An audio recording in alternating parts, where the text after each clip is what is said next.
fairy tale in Hollywood at the moment. But how close to the originals are the stories that we're being told? Of the original fairy stories, what is the haunting link between them all?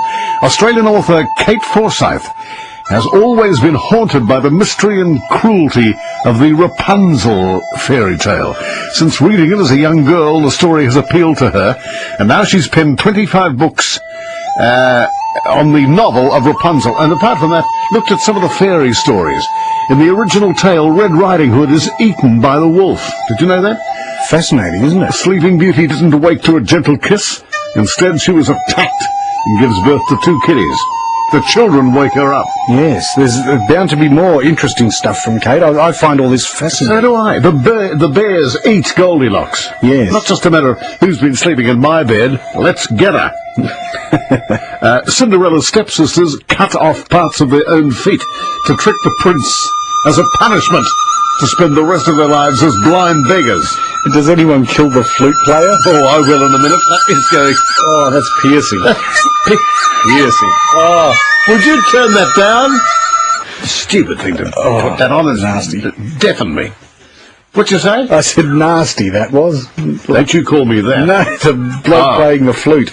Now I'm going to talk to Kate Forsyth. Hello, Kate. Hello, good evening. What is the fascination with Rapunzel? What draws you to the fantasy genre?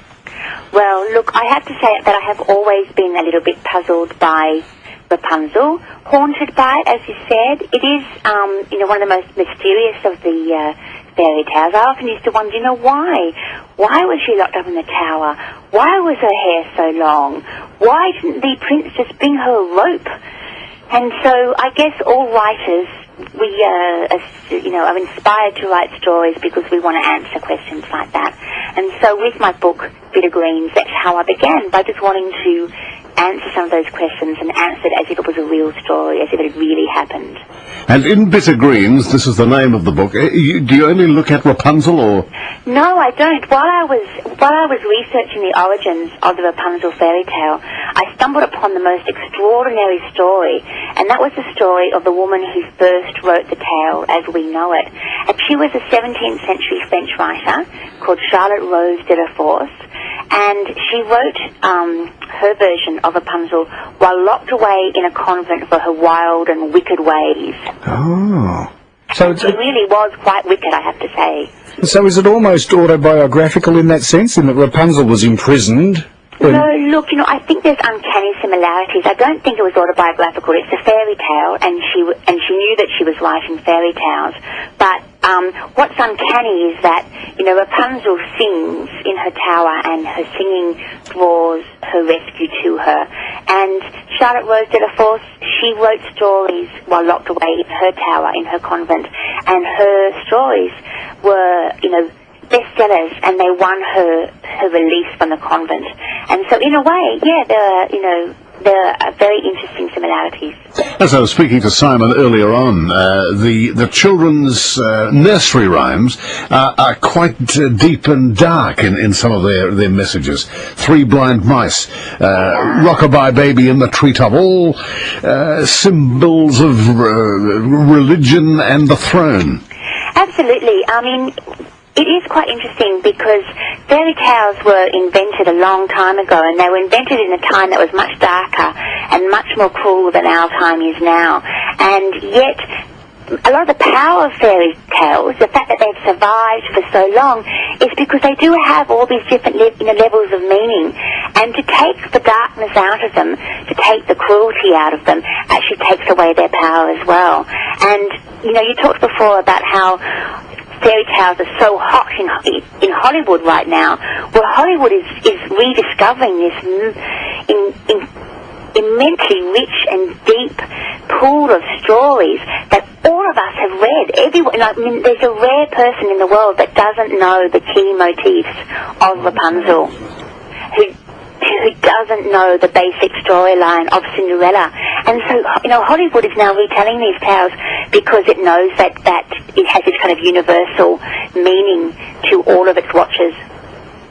It is very interesting, isn't it? Now, tell me, do you approve in a way of like Disney making them sickly sweet? They seem to take a lot of the nastiness out. No, I don't really approve of them. I think that I really love Tangled, Yes. the Disney version of Rapunzel, but the writer of that story just sidestepped all the problems in the story. Like he didn't really, for example, in the original story, Rapunzel was given up by her parents because they were so poor, they were so desperately poor that they stole a handful of salad greens from a witch's garden, and in the Tangled version, suddenly she's a princess that's been stolen, and so it means that her parents haven't given her up, and they're not thieves.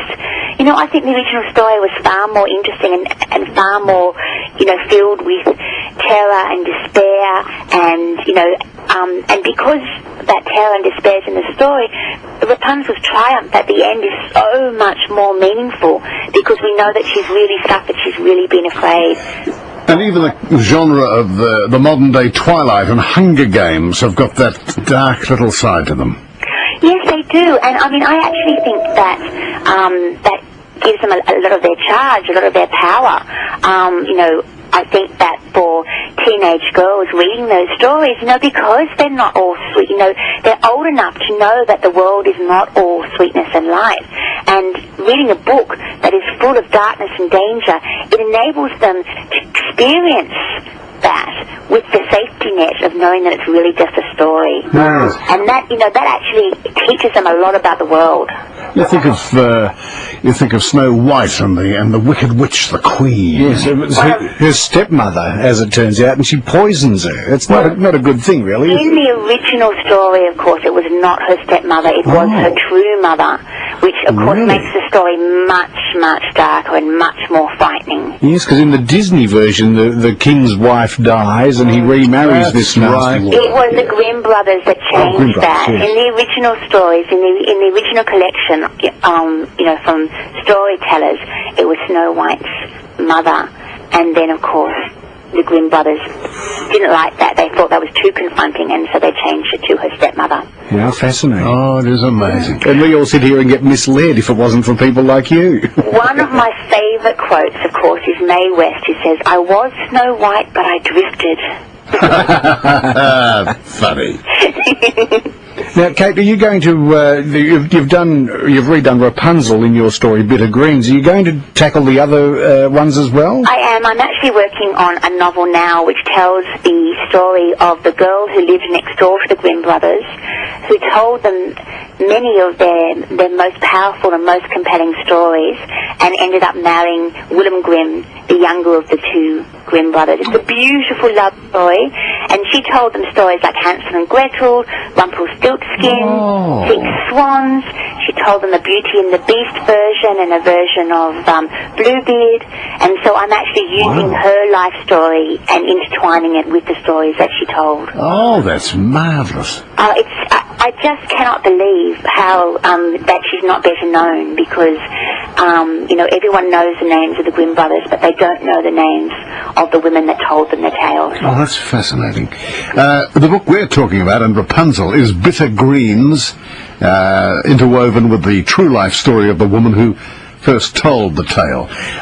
And, of course, the lady we're speaking to, Australian author Kate Forsyth. You can buy that released through, Random House, I think. Random House, is it? It should be available everywhere. All good bookstores. That's the one. And some bad ones, too. There are no bad bookstores. Now, Kate, you're also doing a PhD, is that right? I am. I'm doing my doctorate at the moment on fairy tale retellings. I'm actually fascinated by the way that stories have been retold and reshaped, revitalized and reused in all these different ways, throughout history. I find it utterly fascinating, the way that, one teller will take the story. For example, the Grimm brothers, in their retelling of the Rapunzel tale, they took out Rapunzel's pregnancy and the fact that she gave birth to twins by herself in the wilderness, and they turned it into, that she betrayed the prince, because when she was pulling up the witch, she said to her, "Oh, you're so much heavier than the prince." But of course, that just makes Rapunzel seem really stupid. Yeah. And in the original story, she was far more, proactive and she was much more of an agent for change and redemption in the original Charlotte Rose de la Force story. So, who were the Grimm brothers? Were they authors of the original fairy stories?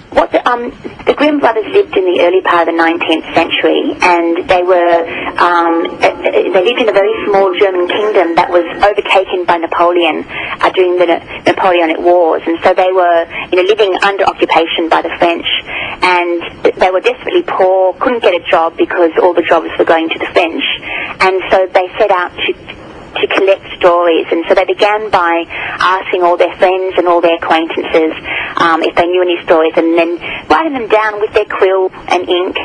And so the first collection, which was published in 1812, is fairly close to the original oral fairy tales, but over time, as they did more and more editions of the book, William Grimm, who was the second eldest, he rewrote them, and it's probably because of his rewriting, his beautiful poetic phrasing, that we remember the stories now. But he did take a lot of the sex and the violence out of them, much like Disney did, 200 years later. Well, actually, a film on the Grimm brothers would be a great fascinating story, wouldn't it? A proper one, one that really told the true tale. I think it would make a great movie. Now, one last question from me. In your research for your PhD, have you been able to pore over old manuscripts, go to some hidden part of a dusty library in a dungeon somewhere and pull out a 200-year-old thing? The internet. Oh, okay. I was hoping it was sort of somewhat more romantic than just Googling it. For example, Charlotte Rose de la Force's a collection of fairy tales. Only one or two of her fairy tales were ever translated. Obviously, one of those was Personette, which is what we know as Rapunzel. And so I did actually buy a collection, the French collection, and I had to pay someone to translate it from 17th century French into English for the very first time. But to tell you the truth, I wasn't able to get that beautiful, dusty 17th century first edition. I was able to get a copy of it, published on print on demand. So inside it looks old, but on the outside it looks, just like any other book. What a fascinating job you've got, and one that I envy. I think that'd be Aren't I lucky? I get to spend my days daydreaming, reading fairy tales, locked up in your tower. Exactly. With your long hair waiting for that man. Well, I do have long hair.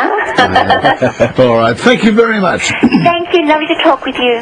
Good on you, Kate. The book, once again, Bitter Greens, available at all good bookstores. Kate Forsyth, we've been chatting to. Yeah, thanks very much, Kate. It's a fascinating study. I love it. It's a dark world. It's from another era. Yes. And yet the kids of today, my little girl, my little Ella Grace running around as Rapunzel last night in the entire outfit.